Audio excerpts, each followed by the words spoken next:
आपण पाहत आहोत SKF news channel Salman Sayyad सोबत. सध्या आम्ही पाथरी तालुक्यातील डोंगरगाव येथे डोंगरगावचे आमचे उपोषणकर्ते पाथरी तहसील कार्यालयासमोर 8 गुंठ्याची जागा त्यांना दुसऱ्या अतिक्रमण केलेलं असल्यानं त्यांनी अतिक्रमणच्या विरोधात उपोषण केलेलं होतं आणि त्यांना माननीय तहसीलदार पाथरी यांनी आश्वासन दिलं होतं की 5 मार्च 2026 रोजी त्यांच्या डोंगरगाव येथील त्यांच्या शेतात येऊन त्यांना मोजमाप करून त्यांची जागा मोजून देऊ. त्यासाठी आज तहसीलदार डोंगरगाव येथे आले असता उपोषणकर्ते आमच्या सोबत आहेत. तहसीलदार यांनी त्यांना काय आश्वासन दिलेले आपण त्यांच्याशी जाणून घेणार आहोत. उपोषणकर्ते आमच्या सोबत आहेत, पाहूया. नमस्कार, मी ज्योती आसाराम घुले बोलते.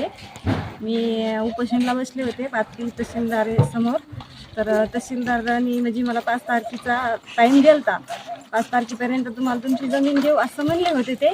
ते आले बी आणि प्रयत्न केला बी, पण मोवरच्यांनी काय ताबा करू दिला नाही आम्हाला शेतीवर. तहसीलदार साहेबाला पण करून दिला नाही. तरी बी त्यांनी भूमी अधिकारी म्हणले संपावर आहे सध्या.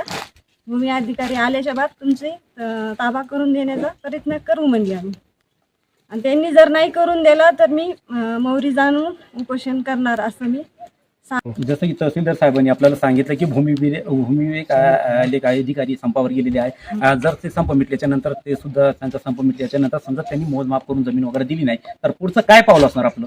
मी पुढे मग परभणी येथे याला कलेक्टर ऑफिसला जाऊन उपोषण करणार. हे होते आमच्यासोबत ज्योती आसाराम घुले.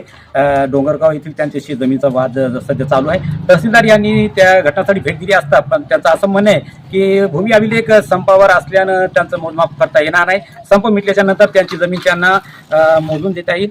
आणि जर तहसीलदार साहेबांनी यांची जर जमीन त्यांना मोजमाप करून दिली नाही संप मिटल्याच्या नंतर सुद्धा तर ज्योती आसाराम घुले यांचं असं म्हणणं आहे की पुढचं पाऊल ते कलेक्टर ऑफिस परभणी जातील आणि तिथूनच आमरण उपोषण करून ते त्यांची जागा घेण्याचा प्रयत्न करतील असं त्याने ठामपणे सांगितलेलं आहे. आपण पाहत आहोत SKF news channel Salman Sayyad सोबत पाथरी. धन्यवाद.